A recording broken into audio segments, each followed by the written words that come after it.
வசனத்தை வாசிக்கலாம்.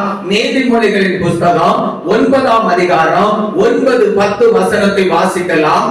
ஞானம் உள்ளவனுக்கு போதகம் பண்ணு, அவன் ஞானத்தில் தேறுவான். வேதம் சொல்லுகிறது, ஞானம் உள்ளவனுக்கு போதகம் பண்ணு, அவன் ஞானத்தில் தேறுவான்.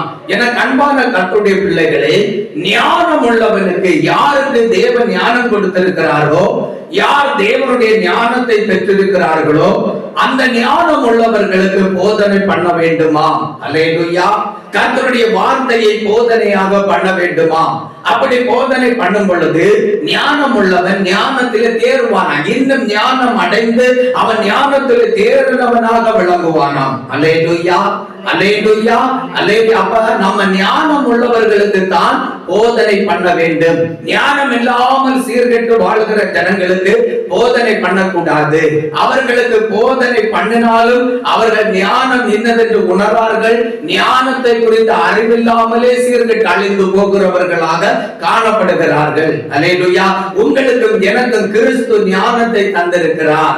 ஆகையால் அவர் நமக்கு செய்கிற அவருடைய வார்த்தையாகிய போதனையை நாம் கேட்டு அந்த போதனைக்கு கீழ்ப்படிந்து அந்த போதனையின் படியே நம்முடைய வாழ்க்கையை அமைத்து அந்த போதனையின் படியே நாம் வாழுகிறவர்களாக காணப்பட வேண்டும். அல்லேலூயா, அல்லேலூயா. அந்த போதனையின் படியே செய்கிறவர்களாகவும் காணப்பட வேண்டியது அவசியமாக இருக்கிறது. கீழே வாசிக்கலாம். நீதிமானுக்கு உபதேசம் பண்ணு, அவன் அறிவில் விருத்தி அடைவான். நீதிமானுக்கு உபதேசம் பண்ணு, அவன் அறிவில் விருத்தி அடைவான். நீதிமான் யார்? இயேசு கிறிஸ்து இரத்தத்தினாலே கழுவப்பட்டு பாவங்களை செய்யாதபடி பரிசுத்தமாய் வாழ்கிறவன் தான் நீதிமான். அந்த நீதிமானுக்கு உபதேசம் பண்ணும் பொழுது அவன் அறிவில் விருத்தி அடைவான். அல்லேலூயா. அவனுக்கு அறிவு உண்டாகும். அவன் அறிவில விருத்தி அடைந்து கொண்டே இருப்பான். ஆண்டவர் சொன்னார், நீ நாளுக்கு நாள் விருத்தி அடைந்து தேசத்தை சுதந்திரித்துக் கொள்வாய் என்று சொன்னார். நீங்கள் நான் பாருங்கள், ஆண்டவருக்கு முன்பாக அவருடைய இரத்தத்தினாலே கழுவி சுத்திகரிக்கப்பட்டு அவருடைய பரிசுத்த ஆவியினாலே நிரப்பப்பட்டு அவருடைய வேத வசனத்தினால் அலங்கரிக்கப்பட்ட நீதிமான்களாக வாழ்ந்து கொண்டிருக்கிறோம். ஆகையால் ஆண்டவர் தம்முடைய வார்த்தையை கொண்டு நமக்கு உபதேசம் பண்ணுகிறார்.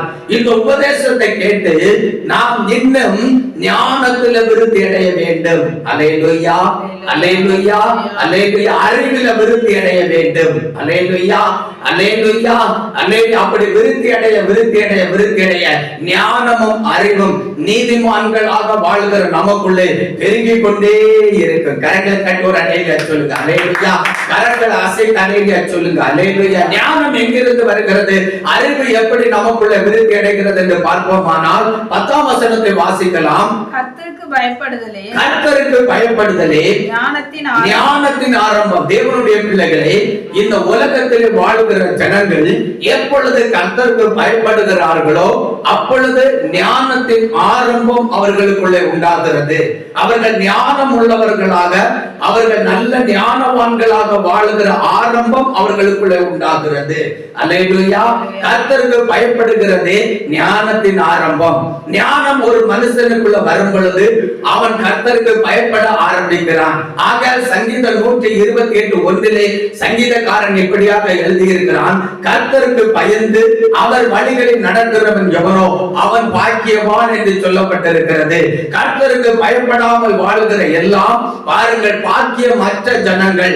அவர்கள் இந்த உலகத்தில் பட்ட பதவிகளில் இருக்கிறவர்களாக காணப்பட்டாலும் அல்லது ஆளுநர்களாக இருக்கிறவர்களாக செயல்பட்டாலும் பெரிய பெரிய அதிகாரங்களில் செயல்படுகிறவர்களாக இருந்தாலும் கண்டிப்பா கர்த்தருக்கு பயப்படாமல் வாழுகிறதுனால அவர்கள் சீர்கெட்டு அழிந்து போவார்கள். அல்லேலூயா. கர்த்தருக்கு பயந்து வாழுகிறவர்களோ, கர்த்தருடைய வழியில நடக்கிறவர்களோ பாக்கியவான்களாக, பாக்கியவதிகளாக மாறி கர்த்தருடைய ஜீவனை, கர்த்தருடைய சுதந்திரத்தை பெற்று ஆளுகை செய்வார்கள் என்கிறது நிச்சயம். அல்லேலூயா, அல்லேலூயா. எனக்கு அன்பான கர்த்தருடைய பிள்ளைகளே, கர்த்தருடைய போதனையை கேட்டு, கர்த்தருடைய உபதேசத்தை கேட்டு நீங்கள் ஞானம் உள்ளவர்களாக வாழுங்கள். நீங்கள் அறிவு உள்ளவர்களாக வாழுங்கள். அல்லேலூயா. கர்த்தருக்கு பயப்படுகிறதே ஞானத்தின் ஆரம்பம். அப்ப ஞானத்தை ஆண்டவர் யாருக்கு யாருக்கு தருகிறார் என்று பார்ப்போமானால், கர்த்தருக்கு பயப்பட எந்த மனுஷன் ஆரம்பிக்கிறானோ, கர்த்தருக்கு பயந்து அவருடைய வழியில் நடக்கிறதற்கு விரும்புகிறானோ அவனுக்கு ஞானத்தை ஆண்டவர் கொடுக்கிறார். ஞான வசனமாகிய களங்கமில்லாத இந்த ஞான பாலாகிய வசனத்தை போதிக்கிறார். அல்லேலூயா. இந்த வசனத்தினாலே யார் போதிக்கப்படுகிறார்களோ அவர்கள் பிழைப்பார்கள், அவர்கள் தேவனோடு வாழ்ந்திருப்பார்கள், அவர்கள் தேவனோடு நித்திய ஜீவனை பெற்ற ஆளுகை செய்வார்கள். அல்லேலூயா, அல்லேலூயா. கீழே வாசிக்கலாம். பரிசுத்தரின் அறிவே அறிவு. பரிசுத்தரின் அறிவே அறிவு. பரிசுத்தர் யார்? இயேசு கிறிஸ்து ஒருவர் தான் பரிசுத்தர். வேற யாரும் பரிசுத்தம் உள்ளவர்கள் கிடையாது. வேற எல்லாரும் பாவிகள் தான். இயேசு கிறிஸ்து ஒருவரே பரிசுத்தம் உள்ள தேவன். அவர் பரலோகத்தில் பரிசுத்தம் உள்ள பிதாவாக இருந்தார். அவர் பூமியில பரிசுத்தம் உள்ள தேவகுமாரனாக வாழ்ந்தார். அல்லேலூயா, அல்லேலூயா. நீங்களும் நானும் அந்த பரிசுத்தம் உள்ள பிதாவாகிய தேவனுடைய மடியில செல்ல பிள்ளையாக வாழ வேண்டும் என்கிறதற்காக நமக்கு பரிசுத்தரின் அறிவை தரும்படியாக பரிசுத்த ஆண்டவராகிய இயேசு கிறிஸ்து இந்த பூமியிலே பரிசுத்த மனிதனாக அவர் வாழ்ந்தார். அவருடைய பரிசுத்த வாழ்க்கையை நாம் அடிச்சுவடுகளாக பின்பற்றுகிறதற்கு போதனையை தந்துவிட்டு அவர் மகிமையிலே பிரவேசித்திருக்கிறார். அல்லேலூயா. ஆகையால் அந்த பரிசுத்தரின் அறிவை நாம் அடைய வேண்டும். அல்லேலூயா. பரிசுத்தராகிய இயேசு கிறிஸ்துவின் அறிவை நாம் அடைந்து வாழுகிற தேவனுடைய பிள்ளைகளாக காணப்பட வேண்டும். அல்லேலூயா. இன்னொரு வசனத்தை வாசிக்கலாம். நீதிமொழிகளின் புஸ்தகம் 10 அதிகாரம் 30 வசனம். நீதிமான் என்றும் அசைக்கப்படுவதில்லை, துன்மார்க்கர் பூமியில் வசிப்பதில்லை. பூமியிலே வசிப்பதும் இல்லையா? வேதம் தெளிவாக சொல்லுகிறது. நீதிமான் என்றும் அசைக்கப்படுவதில்லை. அல்லேலூயா, அல்லேலூயா. என அன்பான கர்த்தருடைய பிள்ளைகளே, நீதிமான்களாக வாழுகிறவர்கள், பரிசுத்தரின் அறிவை அடைந்து வாழுகிறவர்கள் என்றும் அசைக்கப்படுவதில்லை. நாம் ஒருபோதும் அசைக்கப்பட மாட்டோம். யாரும் நம்மை அசைக்க முடியாது. ஏனென்றால் விலையேற பெற்ற அஸ்திபார கல்லாகிய இயேசு கிறிஸ்து என்கிற சீயோனிலே வைக்கப்பட்டிருக்கிற கல்லின் மேலாக வைத்து கட்டி எழுப்பப்படுகிறோம். அல்லேலூயா.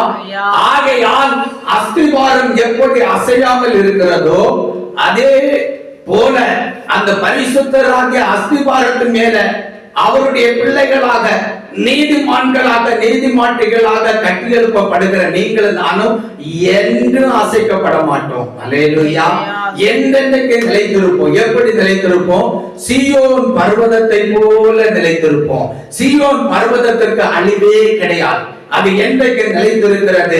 அதுல தான் பூரண வடிவுள்ள நம்முடைய தேவன் பிரகாசித்துக் கொண்டிருக்கிறார். கர்த்தராகிய இயேசு கிறிஸ்து அவருடைய வலது பாரிசத்திலிருந்து ஆளுகை செய்து கொண்டிருக்கிறார். அல்லேலூயா. சகலத்தையும் செய்து நிறைவேற்றுகிறவராக இருக்கிறார். எல்லாவற்றையும் தமக்கு கீழ்ப்படுத்தி எல்லாவற்றையும் பிதாவாகிய தேவனுடைய கையில ஒப்பு கொடுத்து ஆளுகை செய்கிறவராக வாழ போகிறார். அல்லேலூயா. அவரோடு கூட நாமும் இயேசு கிறிஸ்துவின் பிள்ளைகளாக, நாம் இயேசுவோடு வாழ்ந்திருக்கிற பிள்ளைகளாக காணப்படுவோம். ஆகையால் வேதம் சொல்லுகிறது, நீதிமான் என்றும் அசைக்கப்படுவதில்லை என்று சொல்லி நீதிமொழிகளின் புஸ்தகம் 10 அதிகாரம் 30 வசனத்தில் சொல்லப்பட்டிருக்கிறது. அல்லேலூயா, அல்லேலூயா. நீதிமான் என்றும் அசைக்கப்படுவதில்லை, என்றும் அசைக்கப்படுவதில்லை. கர்த்தருடைய பிள்ளைகள், பரிசுத்தரின் அறிவை பெற்று வாழுகிற பிள்ளைகள், இயேசு கிறிஸ்துவின் அறிவை பெற்று இயேசு கிறிஸ்துவின் பிள்ளைகளாக வாழுகிற நீங்கள் ஒருபோது அசைக்கப்பட மாட்டீர்கள். ஆனால் துன்மார்க்கர்களோ பூமியில வசிப்பது இல்லை என்று சொல்லப்பட்டிருக்கிறது. துன்மார்க்கமாய் வாழ்ந்து துன்மார்க்க கிரியைகளை நடப்பித்து பாவ செயல்களை நடப்பித்து வாழ்கிற துன்மார்க்கர்கள் பூமியில வசிப்பதில்லை. அவர்கள் அழிந்து போவார்கள். கர்த்தரே அவர்கள் அழித்து போடுவார். பரிசுத்தராகிய இயேசுவே அவர்கள் அழித்து போடுவார். அல்லேலூயா, அல்லேலூயா. ஆகையால் தான் பூமியிலே பலவிதமான அழிவுகளும் நாசமோசங்களும் வருகிறது. காரணம் என்ன? பூமியில வாழுகிற ஜனங்கள் பரிசுத்தருக்கு ஏற்ற பரிசுத்த பிள்ளைகளாக வாழாதபடி துன்மார்க்கமாக பாவ ஜீவியம் ஜீவித்து தங்களுடைய ஆவி ஆத்துமா சரீரத்தை கெடுத்து வாழுகிறபடினாலே அவர்களை தேவன் அழித்து போடுகிறார். அவர்கள் பூமியில வசிக்க கூடாதபடிக்கு அழிந்து நிர்மூலமாகி பூமியின் தாழ்விடமாகிய பாதாளத்தில் போய் கட்டப்படுகிறார்கள், வேதனை அனுபவிக்கிறார்கள். நித்திய நியாய தீர்ப்புக்கு பிறகு எரி நரகத்தில் தள்ளப்பட்டு நித்திய காலம் துன்மார்க்கர்கள் வேதனை அனுபவிப்பார்கள். அல்லேலூயா. ஆனா நீங்கள் நான் அப்படி அல்ல. என்றைக்கு அசைக்கப்படாதபடி சீயோன் பர்வதத்தின் மேலே பூரண வடிவுள்ள சீயோனிலிருந்து பிரகாசித்துக் கொண்டிருக்கிற தேவனுக்குள்ளே பிரகாசித்து இயேசு கிறிஸ்து என்கிற விலையேற பெற்ற அஸ்திபாரத்தின் மேல புதிய எருசலேம் நகரமாக கட்டி எழுப்பப்பட்டுக் கொண்டிருக்கிறோம். அல்லேலூயா. கரங்களை